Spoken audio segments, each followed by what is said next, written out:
Hello, everyone. Welcome back to another episode of Let's Talk Housing. My name is Brendan Thomas, and I am the co host here alongside Stephen Thomas, chief economist and founder of Reports on Housing. Today, we will discuss the most recent economic news and statistics, mortgage rate volatility, reason why buyers and sellers are just hesitant right now, and Black Swan events, and so much more, of course. But first, as usual, Stephen, what is going on in the Brady Bunch household? Well, our Brady Bunch household's only down to 4 kids. I feel like an empty nester because we had another one go off to college. So, how cool is that, empty nester here? Yeah, that's because at one time we had 8 kids under the roof at one time, and now we're down to 4. So that feels great. But just doing the same old, same old. We got so busy with flag football. Just finished our daughter, part of Frosh off. She finished her last game last night, and you have. But then we're in the middle of the cross country season for our junior in high school. Our 8th grader who was going to run at the first meet, ran at the race on a Sunday, and he was complaining of a bad knee earlier, and we were doing lots of things to help him out, and he went running, and he came in dead last because he had a hairline fracture in his leg. So who would have thought? But and then we have Ezekiel, 1st grader doing soccer. So you can imagine between all of that, that's pretty much what our life's all about. How about you? What's going on with you? What's going on with Brendan Joseph? Well, if you are a returning listener, you already know what I'm going to talk about, but just following soccer as usual. We're on an international break right now, so it's a little bit boring. I have nothing to look forward to as much this weekend, so very unfortunate, but I got concert tickets that's in a couple months for Fleet Foxes, if you've heard of them. They're big folk band, and I'm gonna see them. That's super exciting. Got myself something to look forward to again. Lots of concerts, just lots of things coming up that I am very excited for. It's a good time of the year. Got Halloween in a couple weeks, which is absurd. And I got to figure out my costume, which I'm sure we'll wear something on this podcast again, just like last year. So, all good things to come. But, Stephen, what's been happening in the real estate world with supply, demand, and our very own expected market time? Yeah, so we still have some people that have locked in low interest rates. And even with rates at where they are today, this is still way lower than where they were back in April. Far significantly, substantially lower than where they were last year at this time. So as far as demand, it's continuing to rise a little bit, which is not normal for all markets combined. And we also have inventories that are rising a little bit as well, which is also not normal. And the reason we're getting inventory coming up is because it's matched up still against very, very low demand. Demand would be even juicier if we stayed right where we were a couple weeks ago, or even gone lower with last week's over last week's economic reports. But as a result, they're both going up at the same clip, and it would go up even further if we had those lower rates, which would eat into the inventory, and inventories would go down. It's actually could be argued is that the demand needs to come up to a more normal level for this time of year.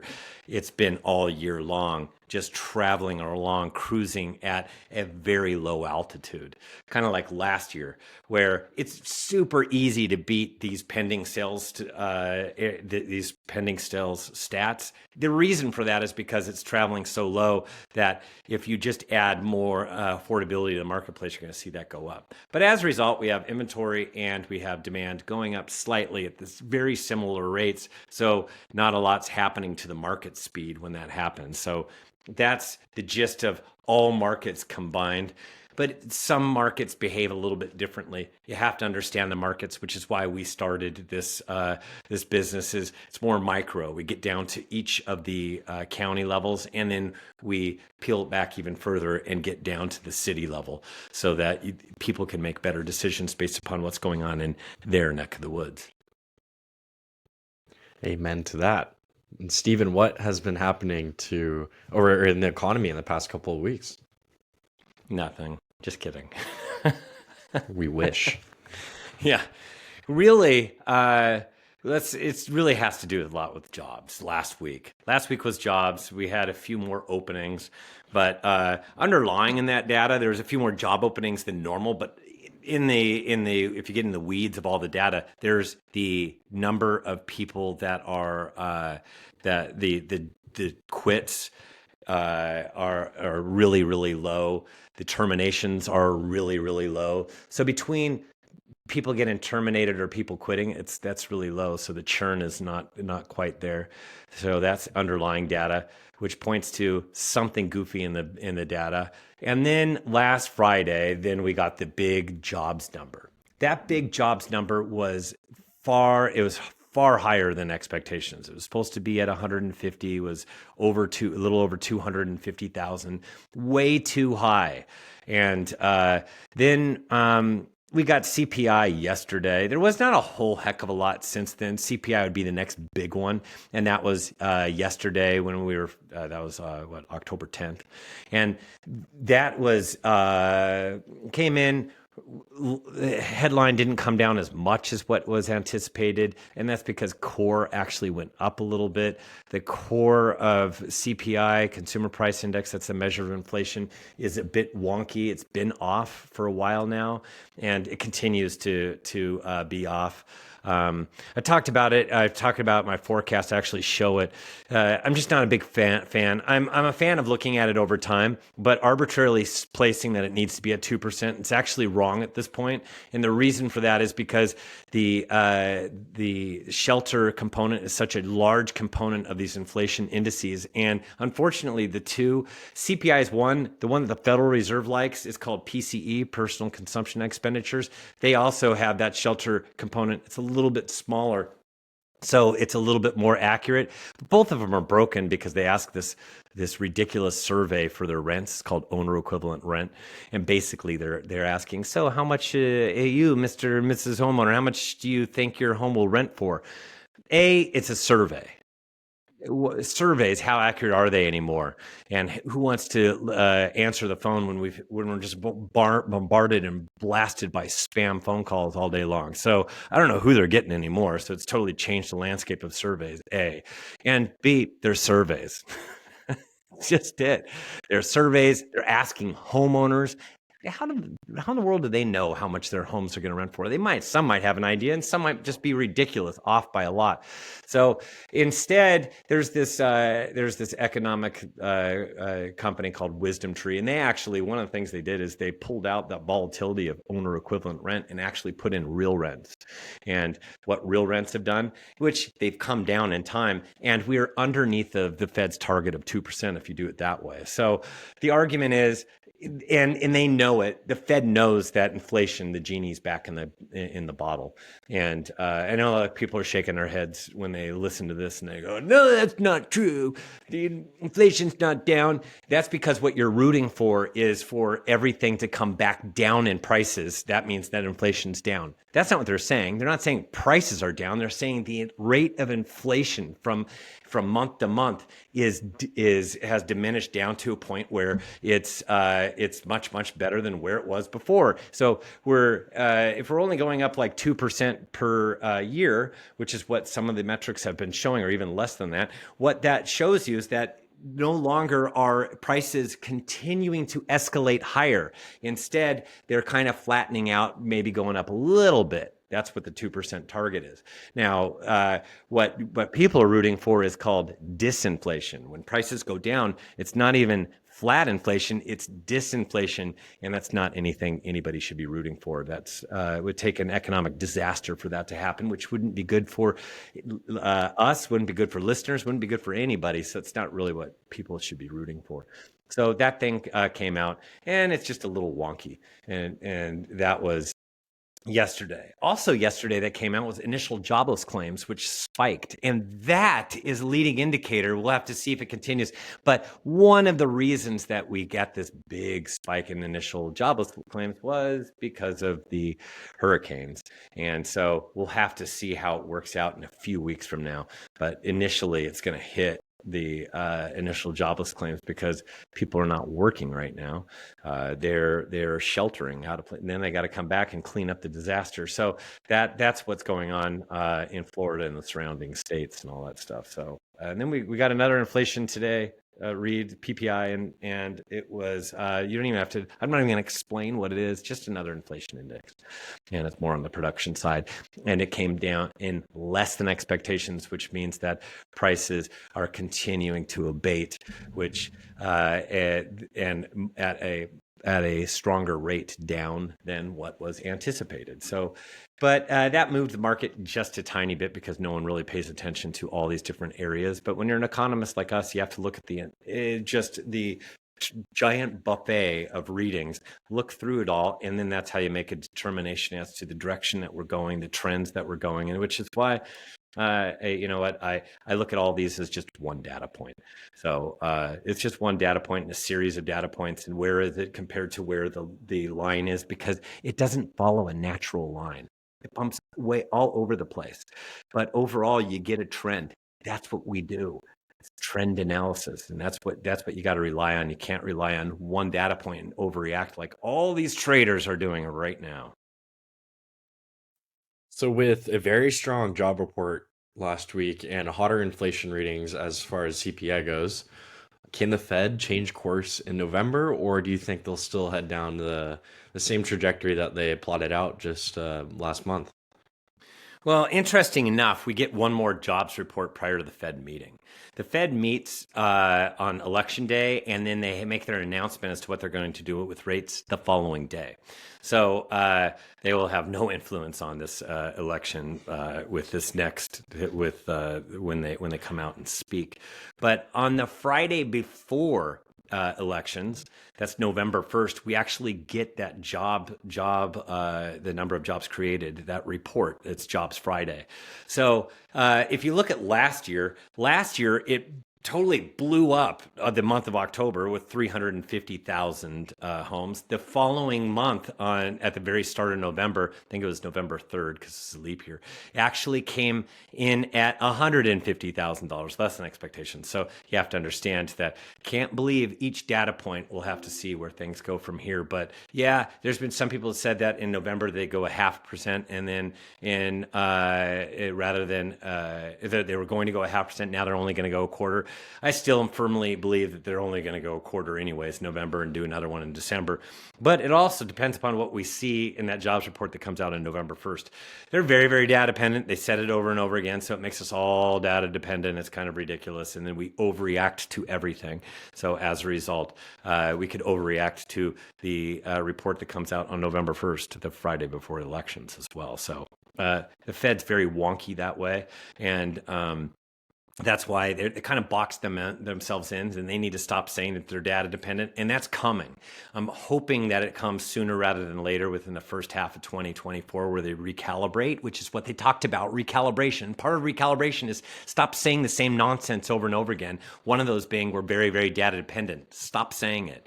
It's driving me nuts, and that's why we have interest rates and 10-year treasuries all over the place. At one point it's at 7.5, then we'll get down to 6.11, and now we're back up to 6.6. It's like, holy cow, fasten your seatbelts. We're very, very data dependent. So it would make things a lot less volatile if the Fed would just pivot on their language a little bit more. So you kind of touched on October of last year as like such a wonky month. And what do you have to say about the month of October for the economy and mortgage rates following the Fed increasing the federal funds rate in 2022? Well, you know, what we're seeing right now is it's all doom, it's all negative. All those negative channels were right. They were so right. Oh my gosh, it definitely, the whole economy is about to collapse. The super bubbles are all popping at the same time. This is the end.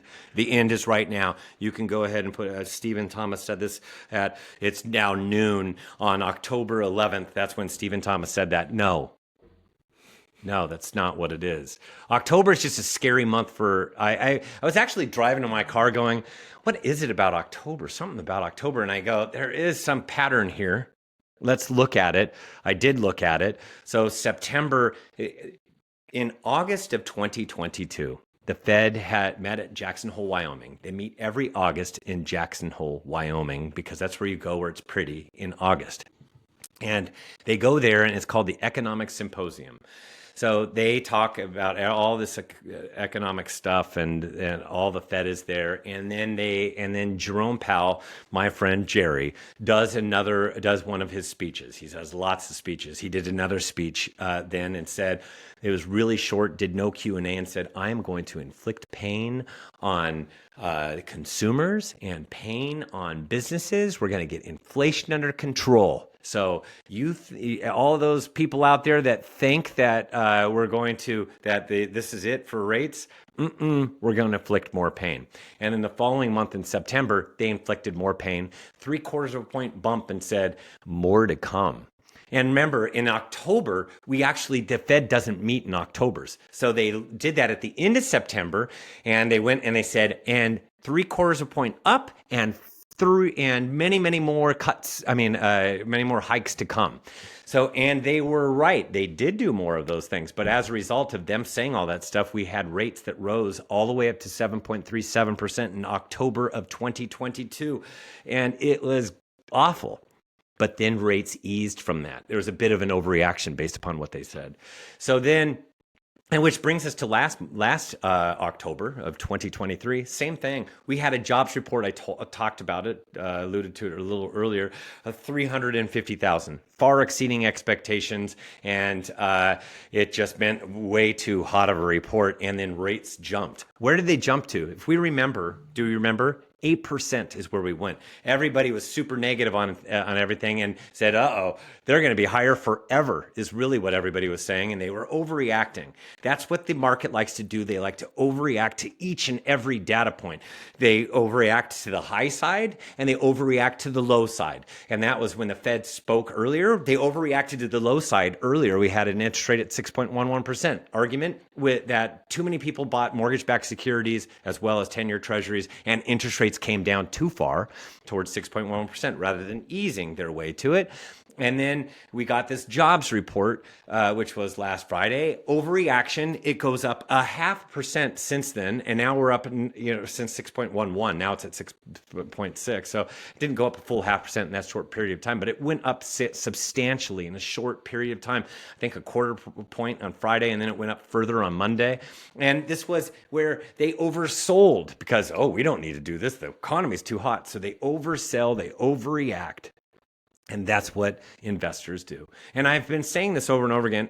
I need to say it again. The way that investors work, it's like a new car. I've said it many times. I have to use this analogy so people understand it. You have a brand new car. When you get that first scratch, you are so upset. You overreact to the one scratch that you just got.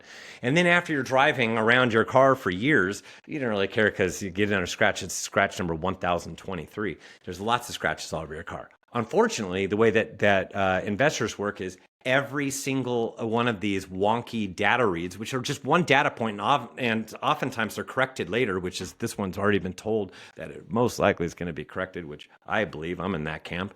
It's just one more data point.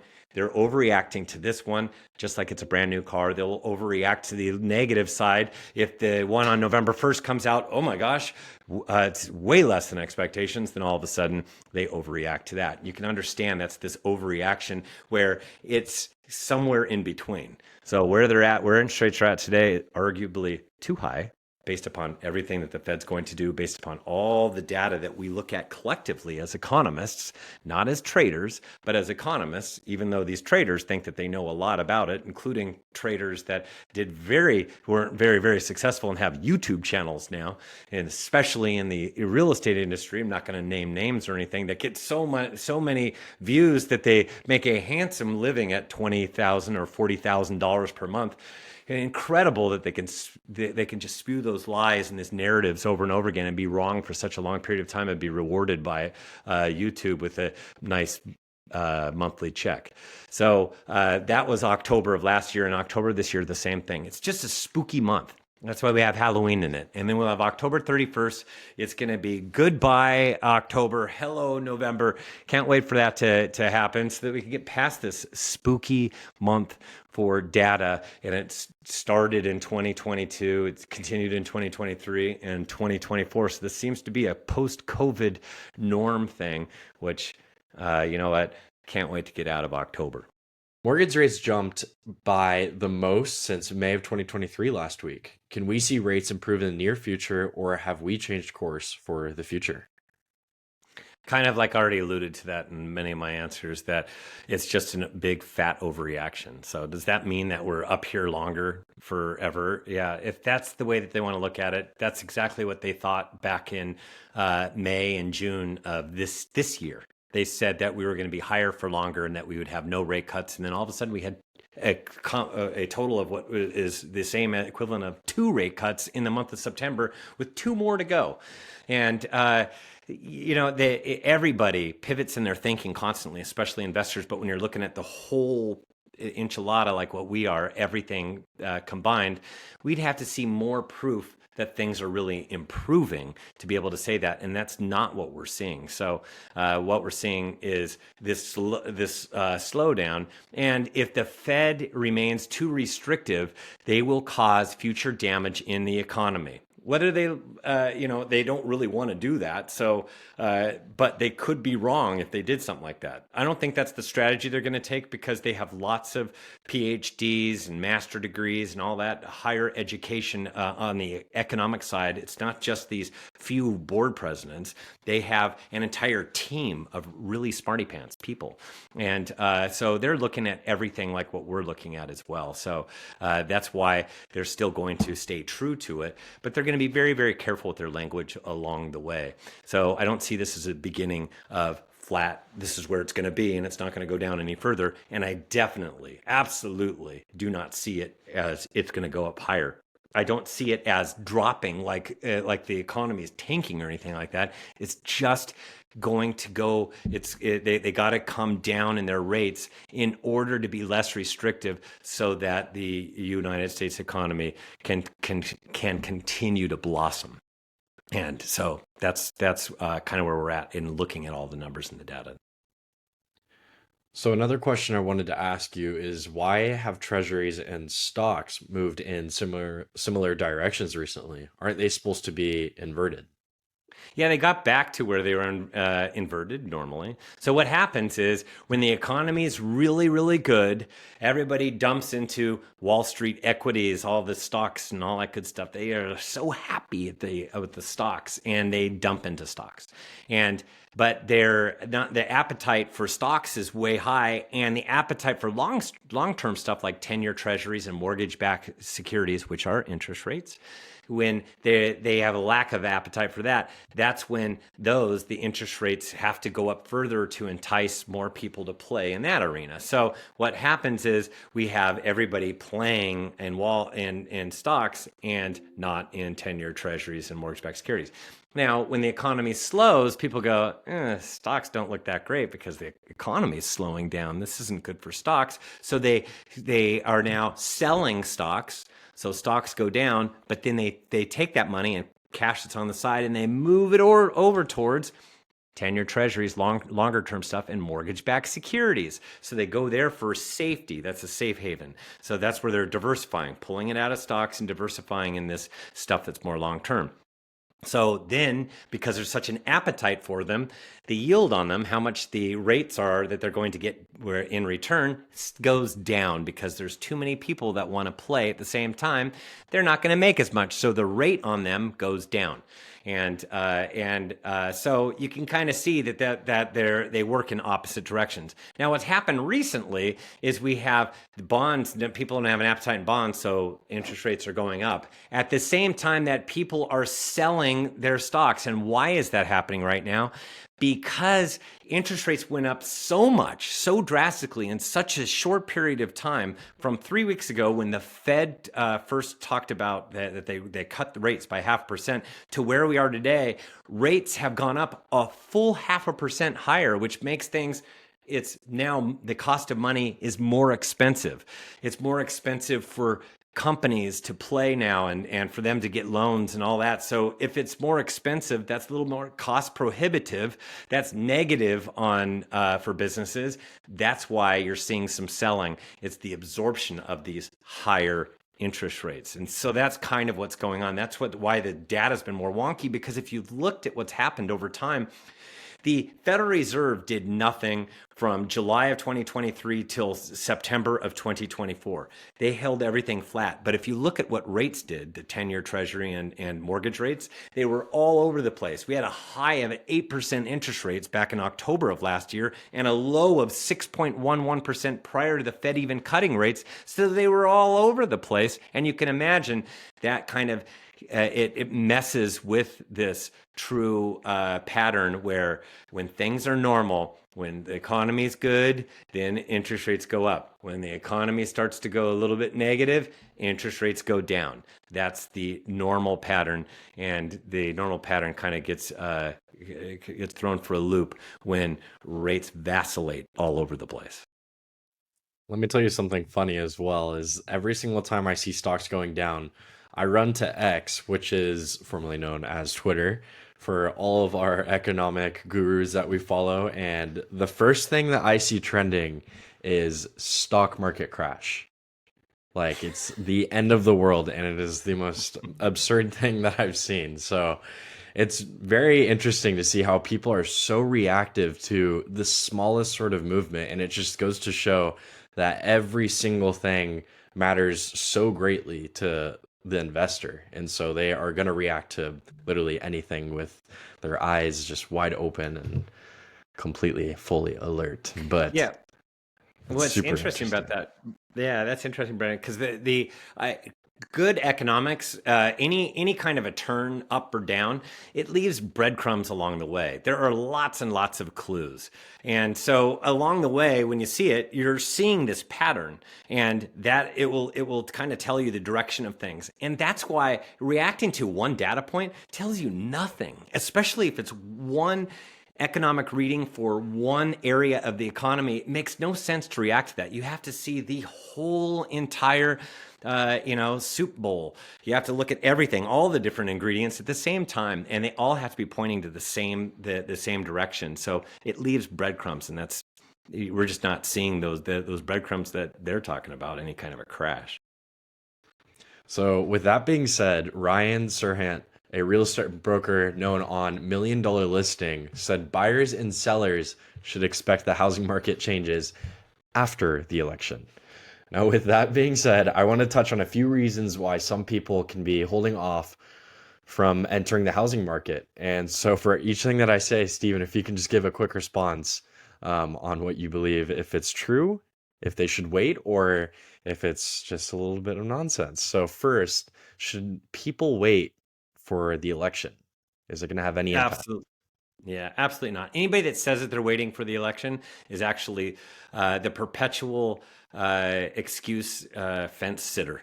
That's the person that's sitting on the fence, never going to act. And they have a million reasons. Right now, it might be the election. Then it might be it was too hot. Then it might be it's too cold. There's an El Nino. I don't know what their excuses are, but they have a million of them. So the election does not. There's no data that shows that. Now, where Ryan could be right on the election thing is that we and everybody anticipate that the rates will continue to ease a little bit. Remember, we're over sold right now in mortgage-backed securities. Interest rates should really be lower. So he might be right there, but it just might be happenstance right.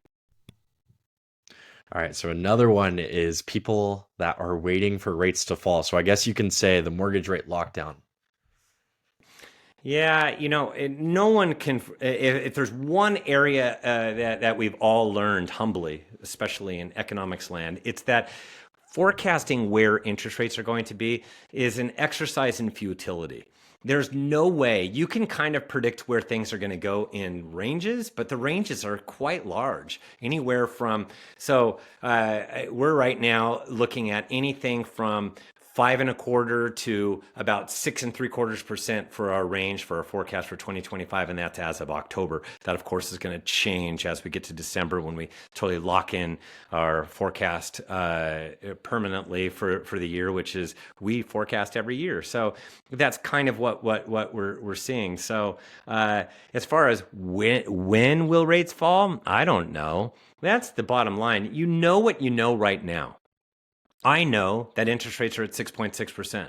I know that last year at this time they were at 8%. I also know that interest rates were at 7.5% in April.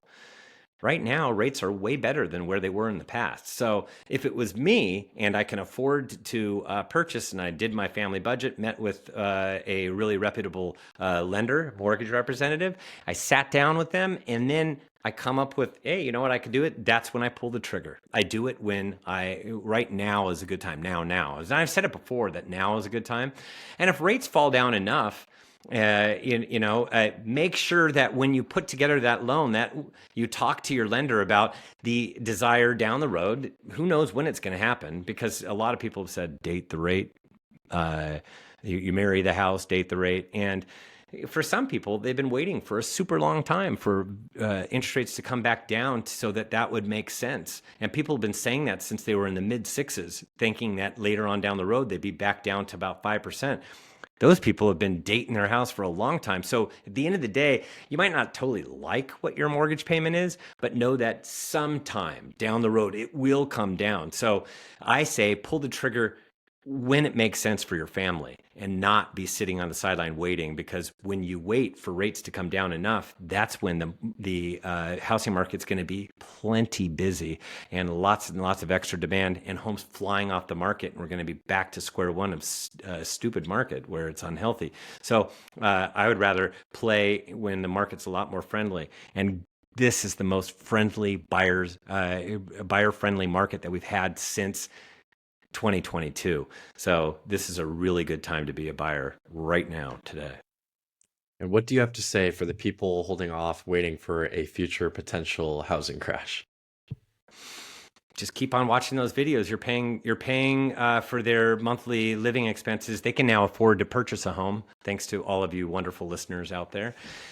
Continue to go there. Listen to them, because they haven't been wrong. They haven't been right. They haven't been right for years now. So yes, if you look at the overall, looking at their track record, they haven't had a lot of success, but they're being rewarded handsomely on a monthly basis. So you can go there and listen to them, and they'll tell you to not really ever purchase. So I don't. Those people that are waiting for the market to crash, it's just not going to happen. Instead, what you should be looking at is for the crash in rates, because you need a lot of supply, and you need supply where you need homeowners out there that are already totally stretched and totally strapped and have negative equity. That's not happening. We're not going to have the foreclosures and short sales or anything like that. I don't care what anybody says. I know what the national statistics look like. I know what they look like locally in all these in markets across the United States. There isn't a problem. And so I don't know where this crash in values is going to come from. Just because your tummy tells you that prices are too high and that it's unaffordable doesn't mean a crash is imminent. That's not how it works. Instead, it has to make fundamental sense for a whole bunch of homeowners to flood the system at the same time, and we have too many homeowners that are competing against very low demand, which is a recipe for values plummeting. And so that's just not going to happen. Now, this is very similar to talking about waiting for rates to fall, but what about for the people that are in the camp of waiting for the Federal Reserve to continue cutting rates, say in a month or in 2 months? Yeah, cutting rates. Remember, I've talked about this before, and that is pretty much where the Federal Reserve is going to go is kind of baked into today's rates. That's the way that it works. So it would actually have to point to a different changing economy. Now, remember, April's view of the whole overall economy was, "Uh-oh, it's going to be too good." We didn't feel that way, but that's what many people thought. So they priced in not as many Fed rate cuts and things like that. And then we got to June, and it was only one cut. But then right after that, we got a jobs report for June, and it was way less than expectations. And now the expectations were the Fed's going to do a lot.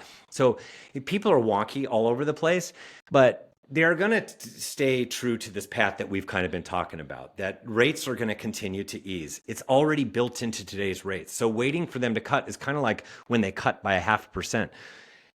The day before it was at its lowest level ever. On the day that they cut, it went up. And everybody expected rates to be down a whole 0.5%. They were already baked into the system, kind of like they are today. My only argument is that right now at 6.6, I'm going to say it's a little bit too high. It probably should be right around somewhere in between Goldilocks number about 6.4 or 6.3, but it's a little bit too high right now.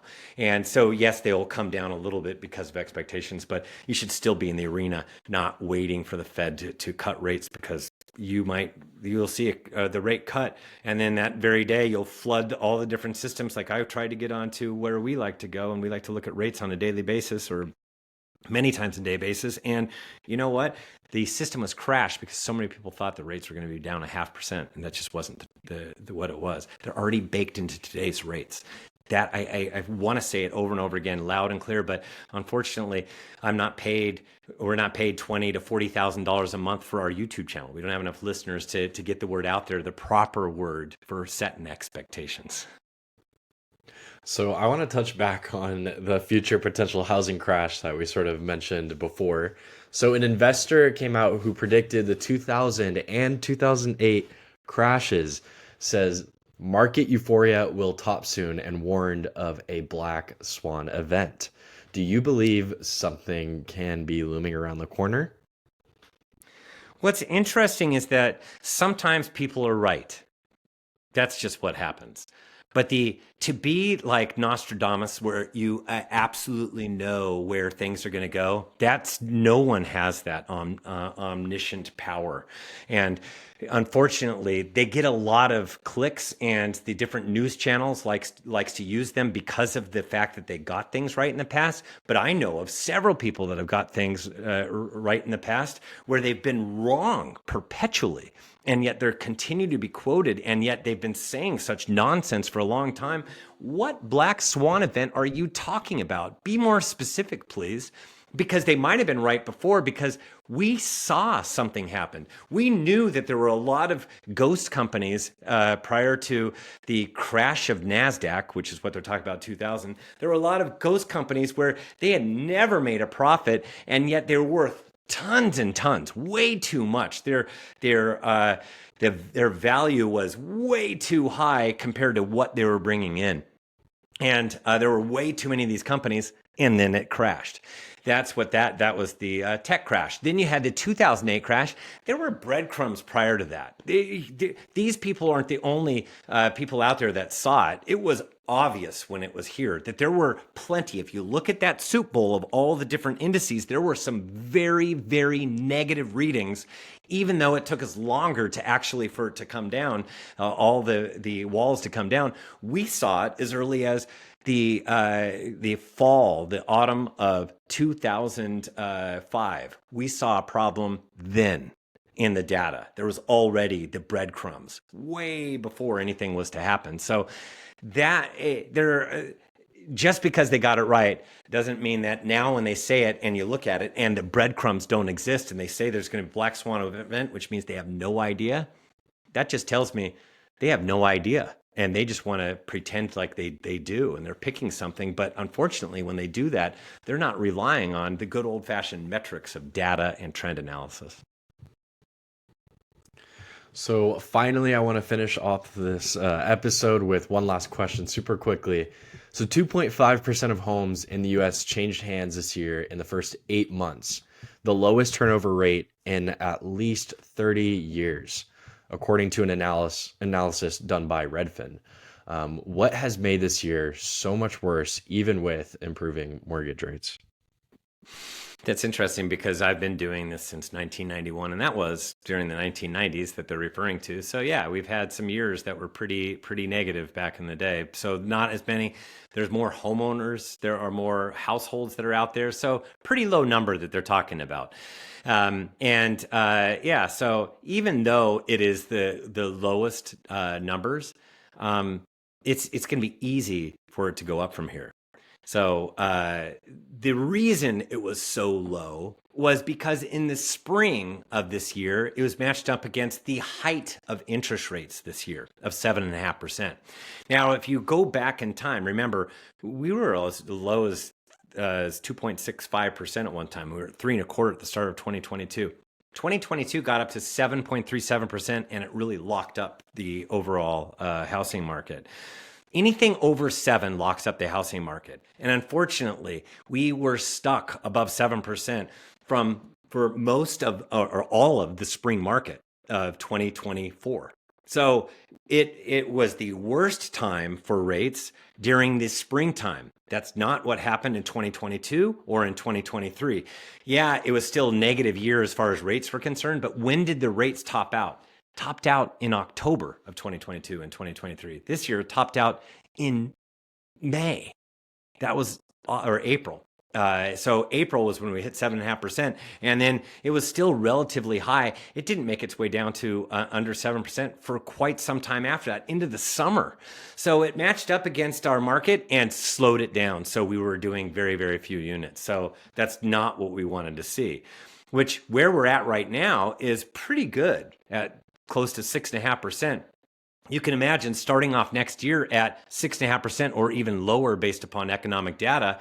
That's a really good point to be. We haven't been there for a while, so it's going to match up against a spring market, which will be better. Which is why 2025 it will be easy for the number of sales to rise up from these lows that we've established. The lows were 20. It didn't. 2023 in many markets they did in all the markets we do, there are more closed sales in 2024 than compared to 2023 on the residential resale side, and it's just a few more percentage points higher. But it's going to be so easy to get off of this low because we're just dealing with these lows because of where rates have been, and now that rates will start to come down, it's just going to feed to more transactions, so we will see more closed sales down the road. Amazing. Well, thank you everyone for tuning in to another episode of Let's Talk Housing. If you want to learn more about what's going on in the real estate industry or in the economy, feel free to check out our YouTube or subscribe today at reportsonhousing.com. Please leave us a good review. We'd really appreciate it. And if you have any questions at all, feel free to post it to any of our social media platforms, or you can email me at info@reportsonhousing.com. We will see you soon and have a great rest of your day. Thank you. Thank you.